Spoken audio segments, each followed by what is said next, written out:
So vriende, hoe moet ons mekaar leer en vermaan? Waarheid nommer 1 was die fondasie, en dit is laat die woord van Christus in julle woon. Die tweede deel van daardie vers gee vir ons die verantwoordelikheid, leer en vermaan mekaar in wysheid, en dan gee die derde deel van hierdie vers vir my en jou die metode.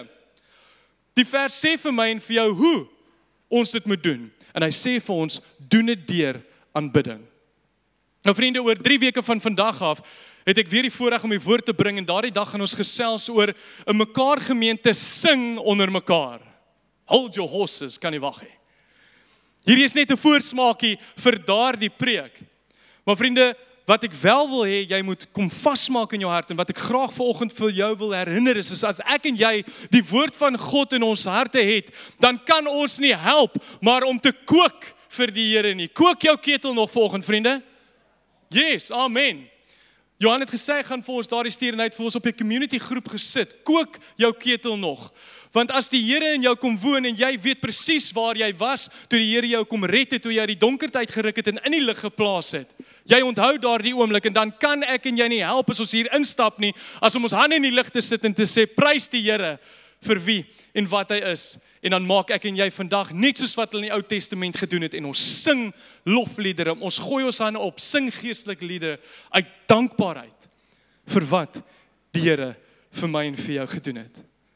En vriende, ek wil vanoggend vir jou kom herinner. Sien julle hoe gaan my foon nou af? Snaaks is dit. Silent mode. Ek wil vir jou herinner. Ja, ek het die voorreg om elke week of meeste weke hier die sang te kan lei. Maar die melodie wat uit jou mond uitkom, is nie vir God belangrik nie. Wat vir God belangrik is die woorde wat uit jou hart uitkom. Jy sien, God ken die postuur van jou hart as jy hier staan en sy naam loof en prys. Sy hart is vir jou belangrik.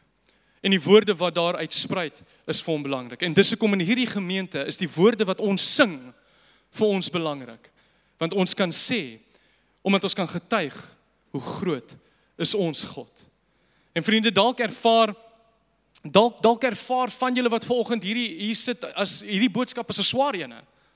Dalk ervaar jy vanoggend hierdie boodskap as 'n swaar een, maar hierso is die ding van die woord en die gees saam.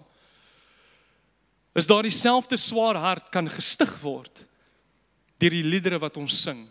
Want die liedere, vriende, wat ons hier in die gemeente sing, is net 'n extension, dis 'n uitbreiding van die boodskap van God. En daarom is dit belangrik, vriende, dat jy vanoggend hier is.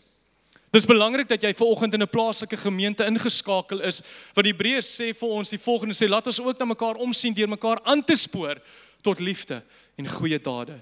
Ons moenie van die samekomste van die gemeente af wegbly, soos party mense se gewoonte is nie. Maar mekaar eerder aanmoedig om daarheen te gaan, en dit des te meer na mate julle die oordeelsdag sien naderkom. So vriende, ek is dankbaar dat jy vanoggend hier is, dat jy inskakel, dat jy jou naam kom opsit en sê, ek wil betrokke wees.